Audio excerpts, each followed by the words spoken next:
For today's video, we'll be talking about SN2 reactions. For an SN2 reaction to take place, our first rule is having a good nucleophile. So SN2 has many rules, and so our first rule is having a good nucleophile. As you can see, the very best are these groups, then comes this group, then comes the other group right here. We will not be using these right here because these are poor nucleophile. SN2 reaction must have a good nucleophile. So having these are the best. A good nucleophile is a Lewis base where it can donate an electron. So when donating an electron properly, you have a good nucleophile. And so again, this is the first rule of SN2 reaction. The second rule of an SN2 reaction is that they must have a good leaving group. So all these are good leaving group. Okay. NH3 carboxylic acid is a moderate leaving group, so it's still good, but after this, anything else below this is a bad leaving group. So a good leaving group is a weak base. So the weaker the base, the better leaving group. And by the way, all of these leaving groups I've shown are the conjugate base. The third rule for an SN2 reaction is that SN2 will only happen at a methyl, primary, and secondary. It will not take place at a tertiary. So again, at a methyl, so something like this, HBr, and then a primary where we have something like this, and then finally at a secondary, we can have like this.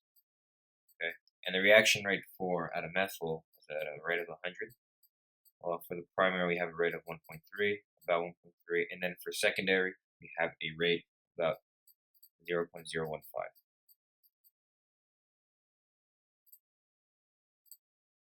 The fourth rule of an SN2 reaction is that when you have Aprotic Solvents, it favors an SN2 mechanism. Whenever you see an Aprotic Solvents, such as THF, acetone, DMF, MECN, and DMSO, and a reagent for an SN2 mechanism, it will always be favoring SN2. And this is only for if the leaving group is on secondary carbon. So for example, if we had this and we had let's say bromine on this side, and we see that this is secondary right here, the carbon right here, it's connected to two different carbons on the side. That's two carbons, so it's a secondary carbon. And so for this, it would have to react with one of these solvents out of the 5 solvents we have here. So it can either be one of these 5 solvents, and if it does react with one of these, then it is an SN2 reaction. It will favor an SN2 mechanism.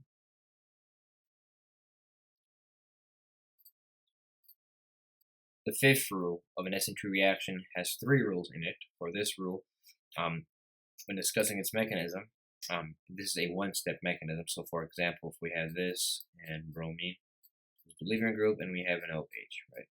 So our first step is the first rule is actually that SN2 is always a one-step reaction, okay, not multiple step. So when we do this, we should only be one step, and then that's it. We get to the product. Okay, so that's done. The second step, when doing the mechanism, is that it comes from a backside attack. SN2 is always a backside. So for example, if this was a wedge, right, the R was the wedge, and we would have the OH come and attack from the backside. When you attack from the backside, it will give you a dash, because the dash means the back. So it would look like this, right? And this is our answer, and we have the bromine. It's not important, but the bromine is a byproduct in this reaction, okay? So when we have this is a one-step mechanism, we attack from the backside, is because it's SN2, okay? And our last rule is inversion. Inversion, it just means going from R to S, okay? So R as in the configuration R, going clockwise as an R manner, and going counterclockwise will give you an S manner. So for example, in this situation, the bromine, let's actually draw the hydrogen. So we have the hydrogen in the back. So if we had to number this from the more molar mass element or structure, we have bromine at 1, the ethyl at 2, the methyl at 3, and then the hydrogen at 4. So it goes in a clockwise manner. So that is R. But in our product, we drew out the hydrogen with the wedge. We number 1, 1, 2, 3, and then the hydrogen with the 4. But we got to switch it because the OH needs the wedge. So then OH will get the 4. Okay, this will be 1, 2, and 3 switch. That's 2 and 3, and we go in a S manner. So this is inversion, going from R to S. As you can see, that for our final product, we only have one product, right? We don't have a racemic mixture. So SN2 is never racemic mixture. So let me write that. No racemic mixture ever for SN2. Only inversion. You would only have one product. So one product only for SN2.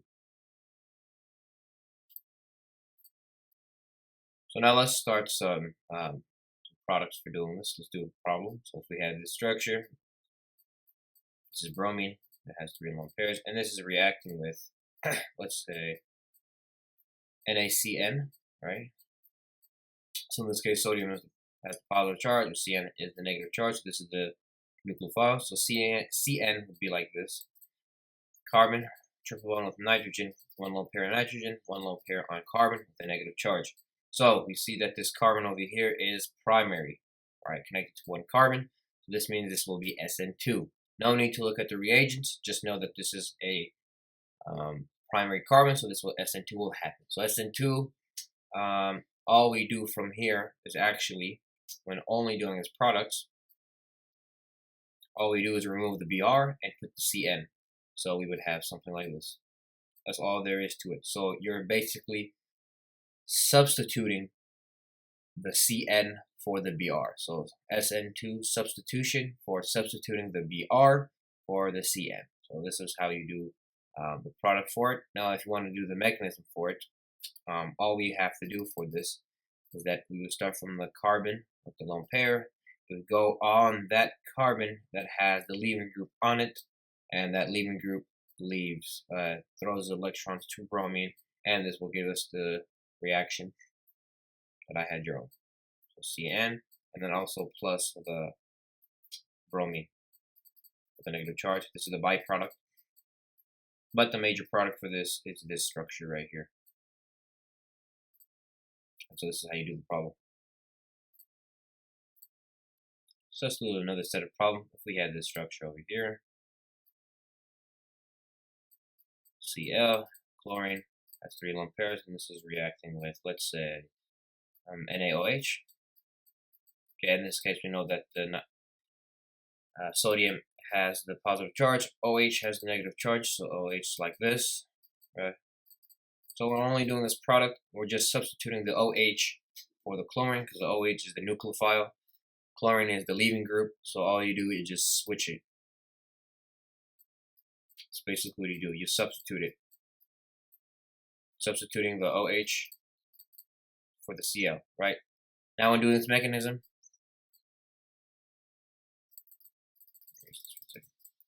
we know that the OH has a negative charge. It's a very good nucleophile, so it'll go and attack that carbon that has attached to that leaving group. So it's directly attached to the leaving group. The electrons give off to the leaving group. Chlorine is a very good leaving group, and that is SN2. So we would get a product that would look like this. And then plus the chlorine as a byproduct. 4 lone pairs and a negative charge. And this is our answer for this. Again, we know that this carbon is a primary carbon connected to 1 carbon, so it has to be SN2. No need to look at the reagents for this. Let's do another problem. So if we have this problem, this time I had a wedge on the bromine. And this was reacting with, let's say, iodide. And then we had actual another reagent, right? Acetone. We had acetone in this problem. First thing you want to do is look at the structure, and we see that this carbon, it is connected to 2 carbons. So this is a secondary carbon. Now when it comes to secondary carbons, it can be SN2, but it is actually competing with SN1, which we'll talk in a different video. But for this video, we're talking about SN2. So to tell if this is SN2, We look at the carbon again, and it's secondary. But now we look at the reagents, right? In this case, we have acetone. Acetone is an Aprotic solvent, so this means that it will be SN2 because Aprotic solvents favors SN2 reactions, right? So it's Aprotic solvent. And so now for this, all we do, for we're trying to draw its products only, we'd actually substitute now, not the acetone, right? Don't get that confused because that is just a solvent. It's the same thing. We'd actually use the iodide because in this case, sodium has the plus charge, iodide has the negative charge, so this is the nucleophile. Anything with the negative charge is the nucleophile, right? And so it would switch with the bromine, okay? But this time it would have a dash, because inversion happened. This is because this carbon actually is a chiral center. Alright, so let's do this mechanism. So if I had the structure, the BR, let's erase everything. We know that sodium is the spectator ion. We have the iodide, right? It comes down, has 4 electrons. Right. It comes and attacks the bromine from the backside, right? From the back. When it does that, it gives off the electrons from the leaving group to bromine. So then we have a product like this. When you attack from the back, it'll get a dash because the dash is the backside. And so from this, we had inversion happened because there was a chiral center, and so inversion happens. There's only one product, so this is the only product we get. But plus the bromine, that is the byproduct in this case. So it has the negative charge, okay? But for this, if we had to look and determine R and S, let's say the hydrogen's coming off here. So we had to number it. Bromine gets 1, ethyl gets 2, and then this 3, and then hydrogen's 4. So now we go in a clockwise manner, so this is R. In this case, on the product side, we start with iodine with 1, okay? We have a wedge on the hydrogen. Okay, that's 4. 2 gets the ethyl, and then 3 is the methyl. Right. In this case, we got to switch 1 and 4. Okay, so this is 4, this is 1. 2 and 3 needs to switch, so that's 2, that's 3, and that's 2. So in this case, it is going in a counterclockwise, which is S. So this is inversion, going from R to S. And so we did this right. So our final answer for this thing is just, you could just say this.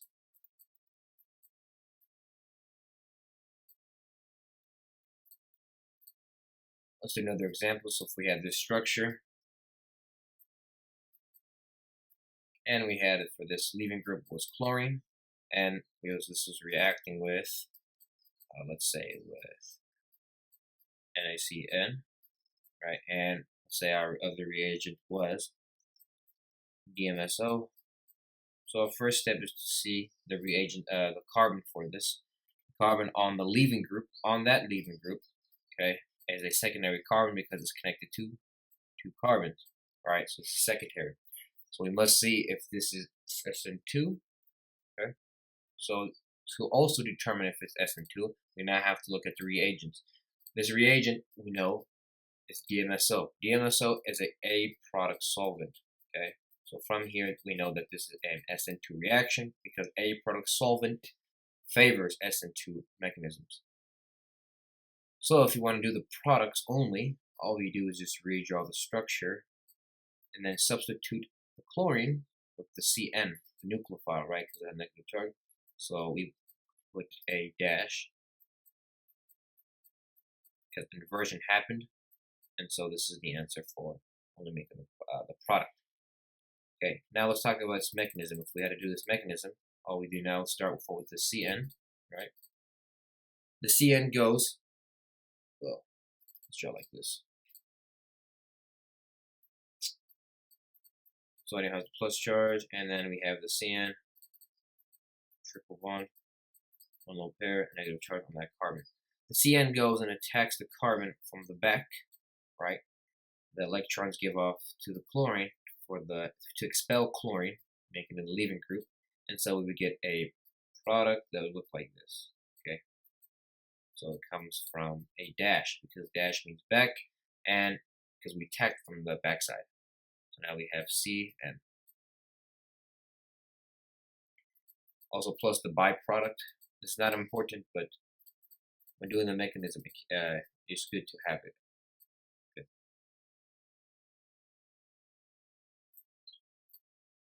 I'll assume a set of problems. So if we have this structure,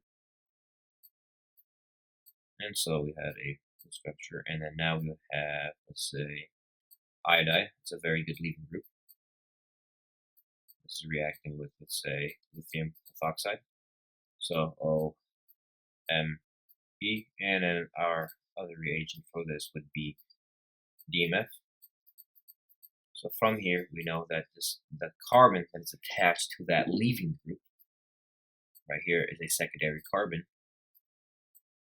attached to two carbons. So now we know this is it can be SN2, but let's double check that and look at the reagent. So from here we see DMF, and this is a product solvent. So this means this favors an SN2 mechanism. So this will be an SN2 reaction. So if you haven't noticed already, for SN2, we'll always have something like this, where you can put the positive charge on the spectator ion, and then the negative charge would be on the nucleophile, and then you would have the Aprotic solvent on the bottom of the reaction. So this is an SN2 reaction. So this is how it will look like for the most part, right? So from here, when you're just doing its product, not its mechanism just yet, you redraw the structure and substitute the I with methoxide. So a dash instead of wedge now, because this is a chiral center. So inversion happens, and so it'll be OCH3. OCH3 is methoxide. Okay. Now let's do this mechanism for this. So we would start with lithium would have the plus charge, and then the OMe methoxide would be like this. OCH3. Oxygen has 3 lone pairs with a negative charge, and it comes and attacks from the backside.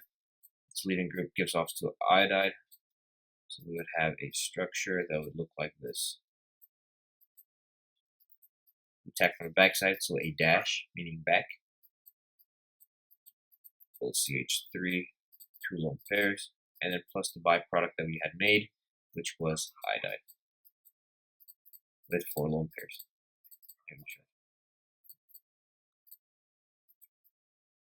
Okay, and this is our answer for this problem.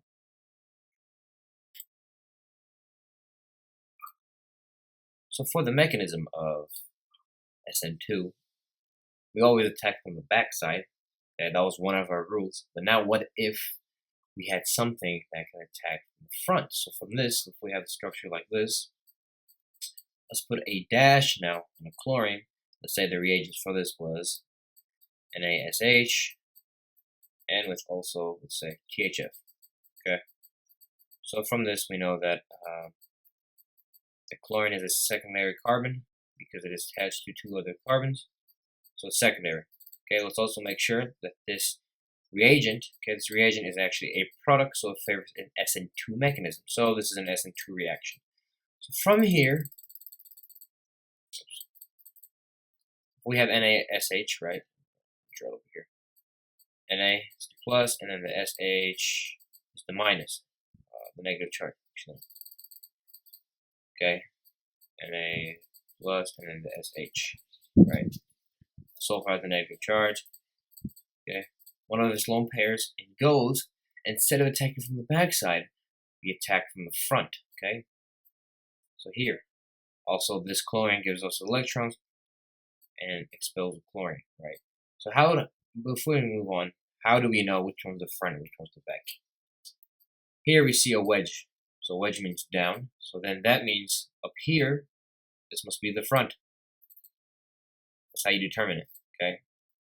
So our product for this would be this. Instead of a wedge, a dash now, we have a wedge because we tack from the front, and wedge means front. So now we add the SH, right? And also the byproduct we now have is the chlorine, okay? So to determine something if it's attacked from the front or the back, always look at the wedge and the dash. So if we have this chlorine, it has to attack from the front. It cannot attack from the back because we cannot have a dash again, okay? So if we had the SH, just in case, okay, this has to attack from the front, right? We know this is the front because the back is the chlorine, so the front must be here. This is where it gets attacked. Okay, so but then if we have this, let's say a wedge means front. SH, right, one of the chlorine. So this is the front. So chlorine is in the front side over here. This is the back. So it attacks from the back if we have a wedge, right? That's how you see it.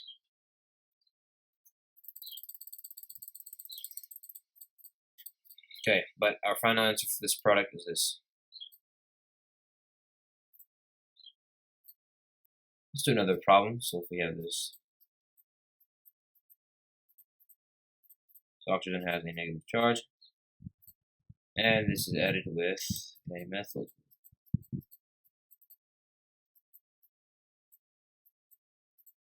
Bromine. So in this case, we see that the carbon, right, the carbon right here, the methyl group, is attached with the bromine, right? So this means that bromine is the leaving group. So this is the leaving group, LG, leaving group. And so we know that this is the nucleophile. So in this case, same thing works again. Oxygen goes, attacks the carbon, right? On the backside. It gives off, expels the bromine, and so we would have a final product that would look like this. Now your negative charge goes away, you have the CH3, now we have the Br, byproduct, negative charge. Is the answer.